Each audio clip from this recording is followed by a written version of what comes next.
Annyeonghaseyo. Selamat datang kembali di podcast Kan. Di sini saya Saila Maudi sebagai host podcast kali ini. Nah, sekarang di depan saya sudah hadir Bapak Muhammad Izan Zubair selaku Direktur Keuangan dan Manajemen Risiko dari PT Hutama Karya Aspal Beton atau yang biasa disebut dengan singkatan PT HK Aspal. Oke, salam kenal Pak. Salam kenal, salam hormat Mbak Saila Maudi. Iya Pak. Bagaimana kabarnya Pak? Baik, semangat pagi. Baik, Ya, semangat Pak. sebelum memulai mungkin saya kasih pantun. Wah boleh Pak, gimana tuh Pak pantunnya? Ambil kelapa di jembatan semanggi waktu hujan. Cakep. Jumpa lagi dengan Pak Izan, salam Yes. hormat. Sama hormat Pak. Oke, jadi pada podcast kali ini kita akan membahas terkait dengan sertifikasi sistem manajemen anti penyuapan atau biasa disingkat dengan SMAP sesuai dengan SNI ISO 37001-2016. Nah, seperti yang kita ketahui ya Pak dan rekan, penyuapan ini berdampak pada high cost ekonomi dan distorsi dalam pengambilan keputusan publik. Nah, bagi organisasi, penyuapan ini dapat merusak nilai organisasi, bahkan sampai membahayakan internal dan maupun pemangku kepentingan eksternalnya. Oleh karena itu, salah satu cara atau upaya untuk mencegah terjadinya penyuapan ini dengan cara menerapkan dari SNI ISO 37001 ini. Nah, seperti yang kita ketahui, SNI ini merupakan standar anti penyuapan yang digunakan sebagai wadah untuk organisasi dalam menjawab kebutuhan untuk mengelola resiko penyuapan. Dan ini standar ini sudah diakui dan diterima secara global. Oke Pak, kita membahas lebih lanjut terkait dengan penerapan SMAP ini bersama dengan Pak Izan. Oke, Baik Pak. Sebelum membahas secara spesifik terkait dengan penerapan SMAP ini, boleh dijelaskan sedikit Pak terkait sudut pandang Bapak mengenai SMAP ini? Baik, terima kasih Mbak Salia. Kita melihat begini, bahwa ini bukan ujuk-ujuk atau tanpa sebab. Kalau Mbak Saila tadi sampaikan bahwa ada suatu parameter yang kita tekankan, yaitu adalah masa lalu terhadap korupsi. Kalau kita berkiblat dari 5 tahun terakhir atau 7 tahun terakhir, ya, berapa sih kasus dan jumlah yang terjadi akibat daripada tidak terkendalinya atau mungkin kejadian korupsi ya, besar. Di catatan saya ada beberapa hal, di 2021 saja ada 533 kasus. Ya, dengan kerugian negara perhitungan 29,4 triliun. Wah. Saya memandang kalau itu besarnya mungkin itu kepentingan kita bersama negara ya. Tapi membangun hal yang terkecil terlebih dahulu di kerja saya di HK Aspal ya. Jadi dari landasan itu kami mencoba SMAP. Nah, kalau kita bicara SMAP, ini kan kita bicara sistem ya. Iya, betul. Kemudian yang berarti ada koridor tata aturan yang kita untuk upaya mewujudkan. Juga ada ukuran untuk bagaimana keberhasilan. Di core value kami tetap mengacu kepada induk kami di Kementerian BUMN yaitu ahlak. Jadi fundament SMAP itu kita sampaikan dulu di fundament kita dari dalam diri kita. Iya, betul Ya. Pak. Kalau kita bicara aturan tanpa kita menguatkan dalam hati, rasanya agak sulit. Karena hal ini abu-abu di mana-mana, bukan berarti kami clear banget gitu ya, tapi ada hal-hal yang kecil yang nggak sempurna. Tadi beberapa saya sudah diskusikan dengan tim yang ada di sini apa yang harus kami lakukan ke depannya. Jadi penerapan sistem manajemen anti penyuapan kami dari dasar hukumnya dulu seperti apa gitu ya. Ya kita punya dari permen gitu, sehingga dengan tujuan ini kita bisa membantu perusahaan mencegah, mendeteksi dan menangani. Iya, tiga itu kan? ya Pak. Untuk hal itu makanya kami lakukan sertifikasi.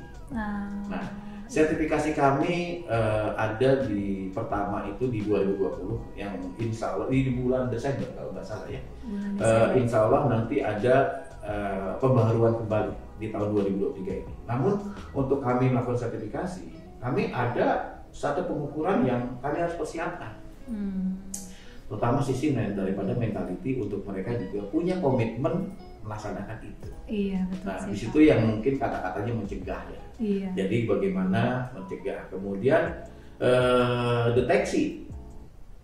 Saya bilang ini bukan suatu hal yang mudah. Iya. Tapi kalau misalnya kami targetnya 100%, kecapai 90%, buat kami adalah kritikalnya adalah bagaimana menjaga yang 90 untuk konsisten, tapi juga bisa mendeteksi yang 10%.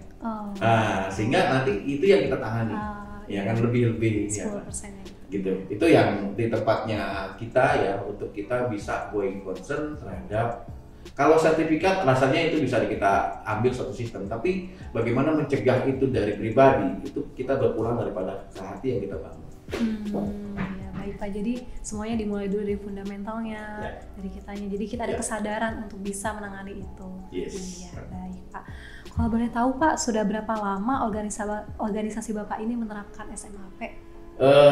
Organisasi ini kita bangun di 2020 awal ya, jadi kita mendapat sertifikatnya itu di kurang lebih di Desember di 2020, jadi ada waktu kurang lebih 11 bulan untuk kita siapkan. Jadi kami memang kita buat gitu ya organisasi ya, di mana kita sebagai pembina, pengarah, kemudian nanti juga diketuai oleh kepala satuan pengawas intern, kemudian juga nanti dilengkapi dengan teman-teman dari departemen lain, yang artinya kami mencoba hulu hilir dalam hal pencegahan, deteksi, serta komitmen kepada kami bagaimana pelaksanaan SMAP itu ada. Jadi sudah lama ya Pak, dari 2020. 20. Nanti 2023 ini kita ada pengulangan kembali terhadap. Nah, contoh yang paling dalam posisi kita di 2022 kami mencoba audit internal. Audit internal. Dari kurang lebih kalau nggak salah, maaf kalau saya salah, ada 60 parameter. Itu kami ada 14 yang jadi temuan. Ya. Artinya 23%. Nah, temuannya itu adalah 9 menjadi observasi pengamatan. Yang nanti kita perbaiki. Kemudian yang 5 temuan minor. Nah, artinya apa? Nah, ini bukan berarti kami berhasil, tapi harus kami jaga tetap konsisten. Tapi temuan dari yang minor ini yang kami coba perbaiki. Saya bersyukur bahwa ini minor. Kalau mayor, ya, ini yang menjadi satu parameter kami untuk. Jadi sebelum kami melakukan eksternal audit terhadap ini, kami juga melakukan internal terlebih dahulu sebagai mengukur bagaimana kelangsungan proses SMAP ini ada di tempat kami. Iya, jadi tidak hanya internal, tidak hanya eksternal, tapi dari internal juga. Benar Pak. Kalau tadi kan Bapak juga sudah sharing ya terkait dengan apa sudut pandang Bapak terkait SMAP dan juga berapa lamanya. Sekarang Pak, kalau untuk yang melatar belakangi organisasi Bapak ini menerapkan SMAP, apa ya Pak? Ini ada beberapa catatan ya, izin ya, saya kadang-kadang suka menulis di beberapa untuk menggunakan programnya kita. Jadi di Hak Aston ini kan memang sebagai BUMN, jadi juga mewujudkan tata kelola Jadi BUMN itu bukan saja dia ada pendapatan laba atau dividen, tapi kelangsungan organisasi ini juga kita harus jaga. Nah, jadi untuk mewujudkan tata kerja dan budaya kerja serta tata perusahaan, itu yang kita harus lakukan. Apalagi kita sudah punya core value akhlak. Kemudian kalau kita ke bisnis ya, kita melihat bagaimana dari sisi ini ada peningkatan value, reputasi, dan kredibilitas. Kedua adalah meningkatkan kepercayaan pelanggan. Betul. Sertifikasi kita bisa tender sertifikasi, ada nih namanya fakta integritas, tapi kalau itu tidak didalami pada kita sendiri, itu ya mohon maaf, itu hanya slogan. Betul gitu ya. Yang kedua adalah dari sisi itu tadi dampak, mengurangi risiko keuangan dan kerugian. Pastilah ya. Kemudian dari situ efek dari itu adalah meningkatkan efisiensi operasional. Kemudian juga ada meningkatkan akses kita ke pasar internasional. Kalau kita dipandang bagus dengan parameter yang saya sebutkan tadi di awal, tentunya orang kita punya kredibilitas. Ingat Indonesia ini ada di Asia Tenggara. Kalau kita bersaing dengan lingkungan regionalnya kita di ASEAN, kita bukan yang terbaik juga bukan yang terburuk, tengah-tengah. Ukurannya mana gitu loh. Kalau Singapura tertib ya kecil loh. Tapi Indonesia ini dari ujung Aceh sampai ujung Papua, ya kan. Tidak mengeneralisasi Indonesia buruk, tidak. Saya paling tersinggung kalau dibilang Indonesia buruk kalau pada saat saya keluar. Ya. Kenapa? Banyak anak-anak Indonesia yang lebih baik dan itu dirasakan, cuma campaigns daripada netizen, media segala macam yang kadang-kadang tidak berimbang, sehingga kadang-kadang juga membuat nurani kita itu berontak ya. Bahwa di Indonesia gitu kan yang lebih baik. Tidak seperti itu kok. Betul Pak. Oke, terima kasih Pak. Lalu selanjutnya Pak, pertanyaan terkait dengan organisasi Bapak juga, sejauh manakah SMAP telah diterapkan Pak? Apakah hanya pada bagian tertentu saja atau sudah secara seluruh organisasinya itu? Tidak, jadi bukan hanya slogan, tapi kita juga ada sosialisasi di tiap bidang. Istilahnya di tempat kami, iya. pada saat sebelum ini kita ada 13 departemen, sekarang kita menjadi 7. Jadi kita hulu hilirnya itu kita siapkan dengan sosialisasi, kemudian juga sertifikasi itu adalah ukuran apa ya, cuman istilahnya penghargaan lah. Tapi buat saya yang penting adalah proses sertifikasi. Iya, prosesnya ya. Nah, itu yang jadi challenge. Iya. Jadi saya selalu berdiskusi dengan tim asesor ya, jujur aja apa yang harus kita perbaiki, itu yang menjadi poin buat saya. Karena kalau cuma sertifikasi dapat gitu ya, itu cuma kita pacang di dinding, itu cuma aksesoris buat saya. Tapi kalau kita mendalami hal itu menjadi komitmen kita, kerjaan kita lebih ringan seperti yang saya sebutkan tadi, ada efisiensi segala macam. Contoh gini, sebagai direktur keuangan, kalau kita nggak percaya berapa tumpukan dokumen yang harus saya lihat, habis energi saya untuk hal yang kayak gitu. Tapi kalau ini sudah saya press menjadi suatu trust dengan hasil yang namanya reputasi kepercayaan, energinya kita bisa membantu ke hal yang lain yang lebih manfaat. Itu yang seperti saya bilang dalam catatan itu, bagaimana kita bisa dapat opportunity dengan uang, dengan menekan efisiensi, operasi lebih terjaga gitu ya, dengan kepercayaan yang sudah dilakukan oleh teman-teman trust di SMAP. Jadi saya itu juga bisa membangkitkan trust ya kepada yang lainnya juga. Jadi efisiensinya terjaga, bahkan meningkat juga kayak gitu ya Pak. Oke, baik Pak. Boleh di-sharing nggak ke kita Pak terkait dengan before after atau sebelum dan sesudah diterapkannya SMAP ini di organisasi Bapak? Oke, gini. Sebenarnya kalau kita bicara nurani, yang kita kedepankan jujur. Jujur itu bukan tanpa guna loh, banyak guna. Kemudian bagaimana kejujuran itu di awareness, dihargai. Nah, kadang-kadang maaf, kalau saya memang jadi pemimpin itu selalu berpikir menggunakan hati. Meskipun kadang-kadang kalau kita di industrial bisnis itu adalah kapitalis, laba untung ya. Tapi kadang-kadang ke bawahnya ini kadang-kadang bagaimana kita sulit berbagi. Ya, nah, saya selalu berpikir dengan teman-teman, kemudian saya dengan serikat pekerja, dengan ini bagaimana yang namanya kesejahteraan.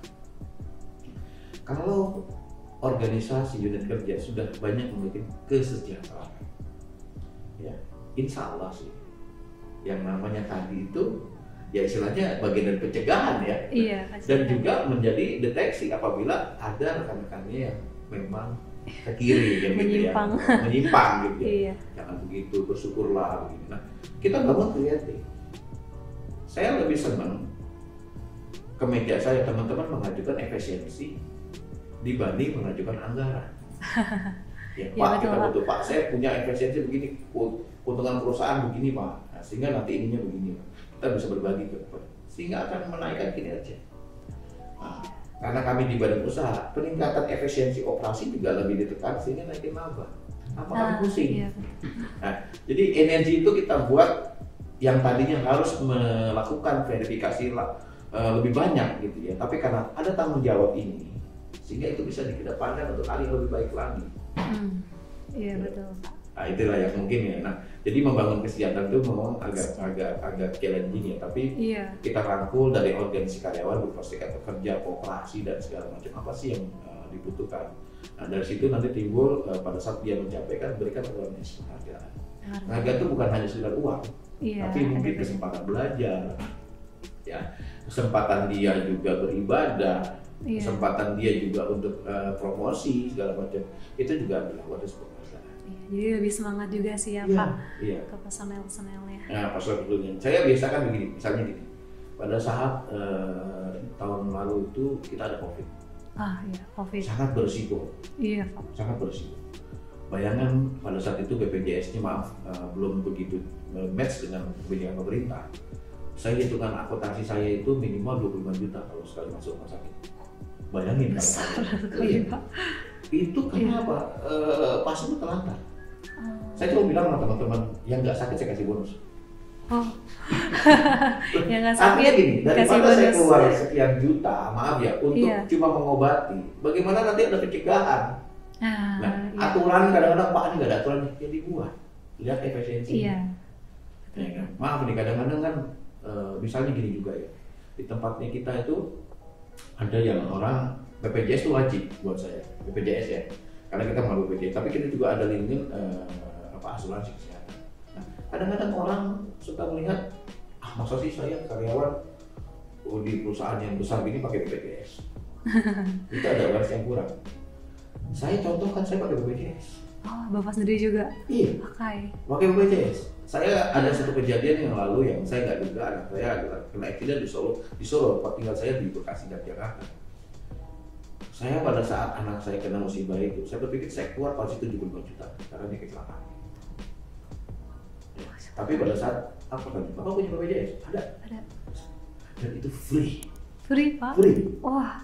Dan saya terangkan kepada teman-teman, Iya. ini loh manfaatnya. Nah, maksudnya gini, pada saat itu dikeluarkan jadi biaya, Iya, pasti betul. wajib biaya. Artinya kalau kita gunakan, saya kan tidak timbul apa biaya lain. Iya. Nah itu yang jadi efisiensi. Iya, saya Itu bisa jadi tercover oleh yang feedbacknya jadi bonus. Nah Oh, itu iya, pada betul. saat kita terpenuhi insya Allah, ya, yang namanya tadi abu-abu itu akan mengecil. Yang tadinya kita banyak, ranah-ranah Iya. yang namanya corruption, yang namanya penyimpangan itu akan lebih kecil. Nah itulah mungkin kita bangun sisi lain dari kesejahteraan. Sangat banyak sekali ya Pak manfaat dari kesejahteraan ini. Iya. Bahkan bisa sampai memanage efisiensi dari berbagai hal. Yes. Salah satu Kita juga yang itu. tadi. Itu akhirnya pengendali diri sendiri. Iya. Satu orang person, employee gitu ya, dia bukan hanya bertanggung jawab kepada apa yang dikerjakan, tapi diri sendiri untuk bisa lakukan efisiensi. Karena ada gift-nya nanti, ya istilahnya kalau putaran saya dalam itu berkah. Iya betul Pak. Karena tinggi ya kalau cuma mesin aja, tapi kalau kita melihat di dalam dan aplikasikan berinvest pada tempat lain gitu ya, jadi manfaat itu berkah. Iya betul Pak. Tapi sejauh ini sulit tidak sih Pak untuk menanamkannya itu? Dibilang sulit enggak, tapi Iya. dibilang enggak ada. Iya. Karena memang secara Seperti fundament apa, kita ini hidup sekarang ada di 3 generasi ya. Oh Ya, iya. saya termasuk X. Ya X yang sekarang yang sudah siap-siap harus meninggalkan mendeliver ini kepada Y. Ya, nah Y ini ada lagi Z ini Iya. yang paling ini. Saya mencoba, kadang-kadang kan kalau udah seusia saya tuh banyaknya dilayani, ya banyaknya ini gitu. Tapi untuk ada tanggung jawab estafet kemudian gitu ya, saya harus turun ego gitu ya, agar tidak jadi bego. Untuk kita bisa bigo. Ini saya terakhir Z ini untuk bisa masuk kepada yang X. X. Ya, dulu kami tuh begini, kami kepengennya ini loh segala macam. X ini nggak bisa diomelin. Sorry Pak, Z, maaf. iya. Z ini nggak bisa diomelin. Betul, Kalau Pak, diomelin, Z. ngambek dia. Nah, tapi kan kita berharap bahwa apapun adanya, generasi penerus itu ada di Z. Iya. Nah, culture, fundament tanpa henti yang saya sampaikan ke Z, tapi dengan gaya Z. Penyampaian mengikuti dengan gaya ya Z, Pak. ya. Iya. Gaya Z itu mudah-mudahan sih belum ada tolak ukur yang menjadi catatan panjang, tapi setidak-tidaknya dari sekian persen itu BPM itu ya itu buat saya udah jadi influence buat nanti mereka lakukan. Pasti sih Pak. Iya. Baik Pak. Ya. Oke, nah sudah dijelaskan tadi oleh Pak Izan terkait cara penerapan SMART di organisasi perusahaan Bapak. Setelah ini kita akan membahas penerapan SMART lebih dalam lagi dan lebih spesifik lagi. Oleh karena itu, jangan kemana-mana, tunggu dengan yang satu ini.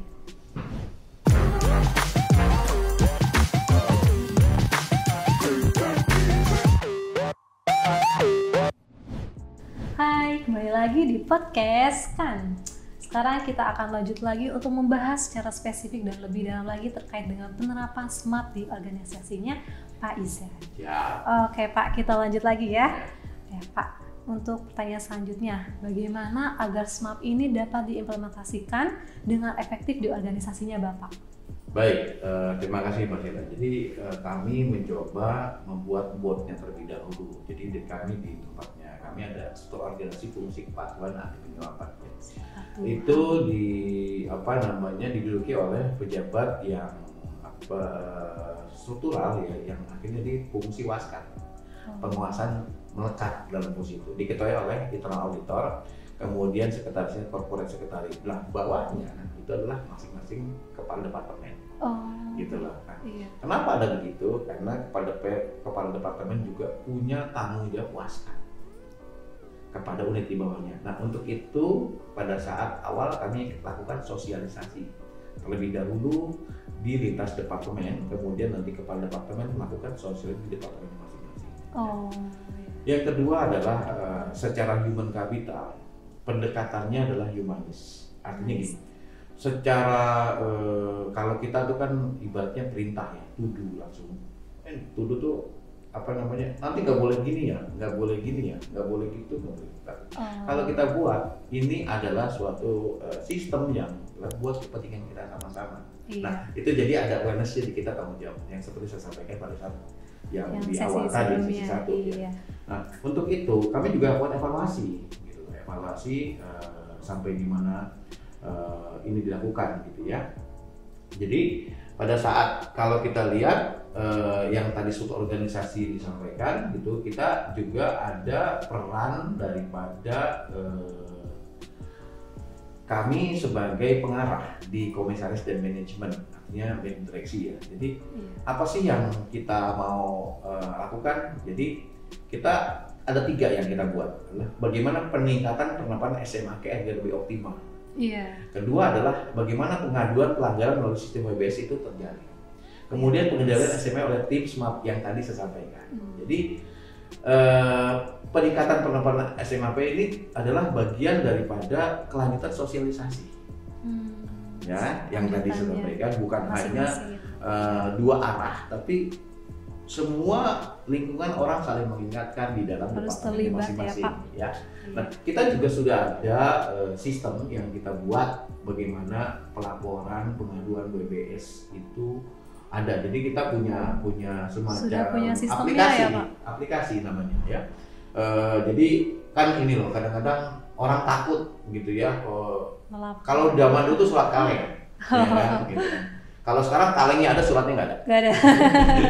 Jadi itu yang kita buat dengan inilah yang memang kemajuan gitu. Dan ini memang bisa diterima oleh generasi Y dengan Z ya.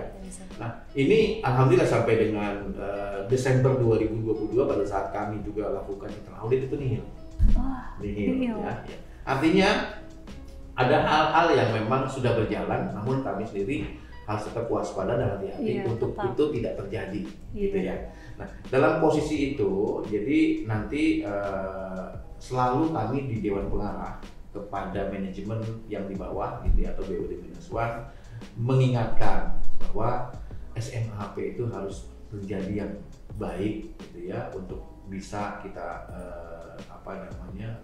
kampanyekan. Nah, agar itu bisa terimplementasi kampanye, kami membuat suatu alur proses pengaduan pelanggaran yang gayanya Z.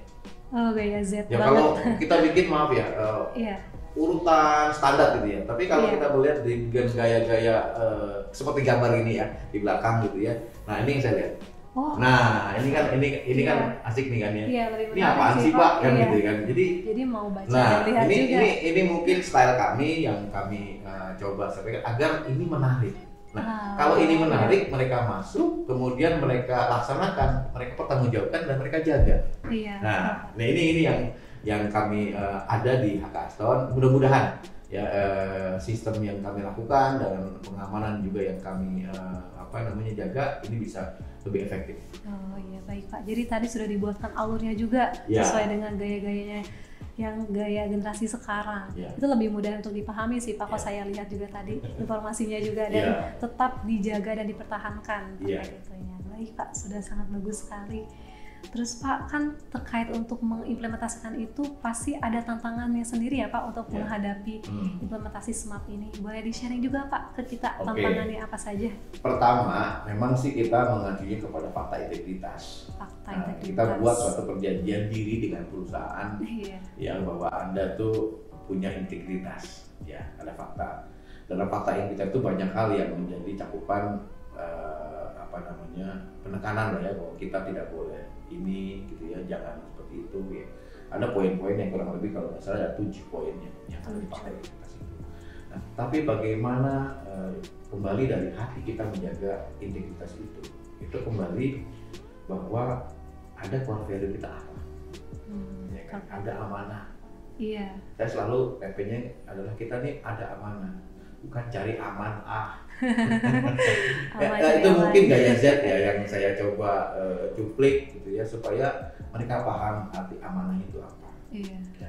Salah satu yang bentuk di 3704 adalah amanah. Ya, ya. Kemudian dari sisi ini pasti godaan itu ada. Godaan ya, namanya godaan itu kan kebutuhan.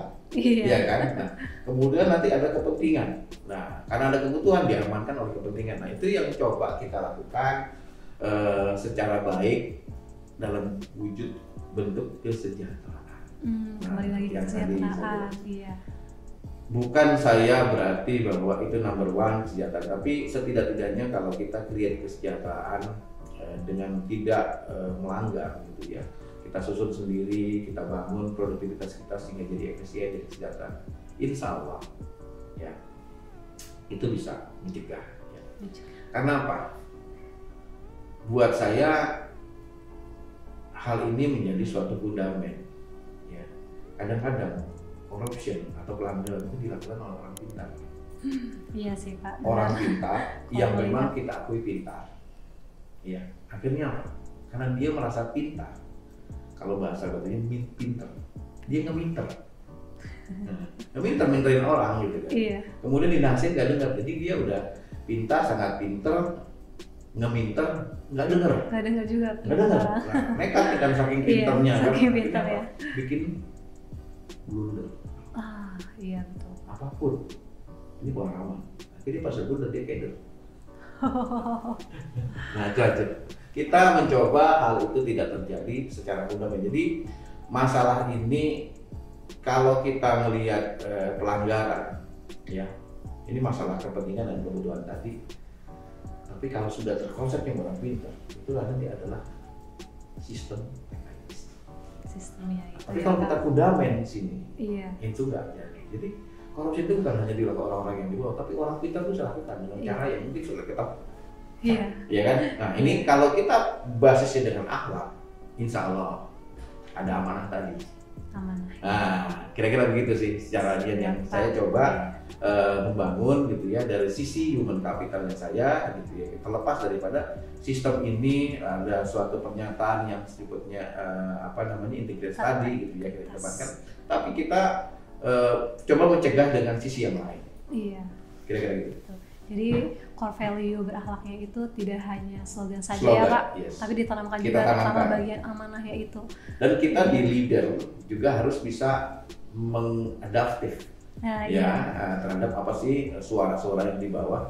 Kalau kita nggak mau tahu, kita nggak mau peduli terhadap ini, program ini ya jadi maaf ya jadi teks aja gitu. Tapi kalau kita dalami bahwa ini kita family business, wah ini kita harus jaga bagian daripada kita, insya Allah. Iya, bagaimanapun juga jajaran atas harus tetap terlibat ya Pak. Iya, adaptif juga. Makanya kami dalam satu organisasi itu di BOD dan manajemen komisaris itu di Dewan Pengarah, apa yang kita lihat itu ke bawah. Gitu. Iya, baik Pak. Oke Pak, tadi kan sudah di-sharing terkait tantangannya. Selanjutnya Pak, keuntungan atau added value nilai tambah dari penerapan implementasi SMART ini apa ya Pak di organisasi perusahaan Bapak ini? Oke. Dalam posisi ini yang saya ini kan adalah efisiensi. Dan udah efisiensi pasti laba dong. Iya betul. Dari dua kalau melihat maaf kadang-kadang selalu mimpi gitu, tapi saya masuk di HK Aston Manajemen di awal 2020 itu pas COVID. Jadi kita kena badai pandemi yang hampir semua perusahaan itu ya terpuruk. Betul Pak. Tapi dengan semangat kita, pada saat itu kita belum mencanangkan SMAP. Oh belum ya Pak? Baru program merencanakan pencanangan SMAP. Oh, baru merencanakan programnya itu. Iya, ya kan saya canangkan sertifikasi kami di Desember 2020 ya. Dengan sekarang ada nanti pengulangan untuk kita pembaruan sertifikasi lagi di 2023. Kalau kita melihat dari kembali kepada komitmen kita, kalau saya di keuangan ya, pada saat itu pencegahan diri sendiri, tentunya ada hal-hal yang dilakukan pengendalian oleh diri sendiri yang jadi efisien. Iya dong. Otomatis. Yang tadi saya bilang bahwa mungkin sebagai direktur keuangan saya nggak percaya. Nanti kan berkas itu saya mesti berapa hari selesai. Tapi kalau ujung hulu hilirnya kita tanamkan secara fundament dan mereka masing-masing menjaga, itu ada titik efisiensi. Nah, sehingga jadi laba. Nah, sekian persen jadi kesejahteraan semua agar all people be happy loh. Iya. Kan gitu. Tanpa harus kita menekankan dengan keras secara lisan, tapi kalau kita memberikan semangat itu secara perbuatan, Insya Allah pasti ya Pak. Ya, harapannya ini kembali bahwa ini bukan hanya slogan, tapi memang harus masuk ke hati, jadi pertanggungjawaban kita. Iya.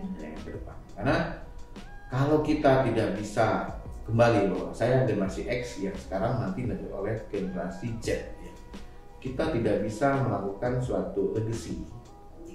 Gimana generasi Indonesia selanjutnya yang sekarang di tangan milenial ini kan yang dia dulu tuh tata laku dan belum ada dia dapat, sekarang banyak kemudahan, pastinya adalah pikiran-pikiran yang akhirnya maaf ya cenderung negatif nantinya. Itu sih yang coba saya lakukan di HKS. Baik Pak, jadi semuanya juga dimulai dari efisiensi dulu, maka berkesinambungan ke laba dan yang lainnya. Iya baik Pak. Terakhir Pak, pertanyaannya, apa harapan Bapak terkait sertifikasi SMAP ke depannya? Harapan. Harapan. Jadi kembali bahwa implementasi ini bukan hanya slogan, tapi cadangan dari hati yang lebih mendalam untuk kita bisa sama-sama. Saya menyampaikan ini istilahnya campaigns-nya selalu dalam setiap kami manajemen walkthrough ke lapangan, kami juga titik itu. Ya kan, setiap leader kami sampaikan bahwa ini tanggung jawab Anda kepada di bawah, tanggung jawab kami kepada Anda untuk ini bisa dilakukan. Ya, sehingga kontinuitas ya kan yang menjadi concern kita ke depan itu terlaksana gitu. Jadi kalau sertifikasi insya Allah teman-teman sistem bisa memenuhi, tapi kualitas sertifikasi prosesnya ini yang kadang-kadang harus kita lakukan agar lebih menyatu kepada formalitas yang sertifikasi itu. Iya, amin Pak, semoga harapannya bisa terwujud ya. Tidak hanya di perusahaan Bapak saja, organisasi Bapak, tapi juga di organisasi lainnya yang ada di Indonesia. Oke, jadi bisa kita simpulkan bahwa sertifikasi SMAP ini berperan penting seperti yang disebutkan oleh Pak Izan tadi dalam mencegah, mendeteksi, serta menangani penyuapan yang terjadi dalam sebuah organisasi. Nah, penerapan SMAP ini diharapkan dapat semakin berkembang sehingga dapat menciptakan budaya anti korupsi di Indonesia. Amin. Ya, baik. Ya, terima kasih kami sampaikan kepada Pak Izan atas waktu dan kesempatannya untuk berbagi informasi di podcast kali ini. Terima kasih banyak ya Pak. Sama-sama Sheila, sama-sama. Mudah-mudahan apa yang menjadi diskusi kali ini bisa bermanfaat untuk kegiatan SMAP ke depan. Iya, baik Pak. Amin. Cuan Pak. Semangat terus juga untuk Pak. Iya, baik. Mohon maaf juga ya Pak apabila ada kesalahan penyampaian kata ataupun yang terjadi selama podcast kami ini berlangsung. Semoga pihak-pihak terkait yang berkepentingan dapat mendapatkan informasi dari podcast kali ini, informasi yang telah disampaikan oleh Bapak. Sekian dulu podcast dari kami. Sampai ketemu di podcast selanjutnya. Sampai jumpa. Sampai jumpa.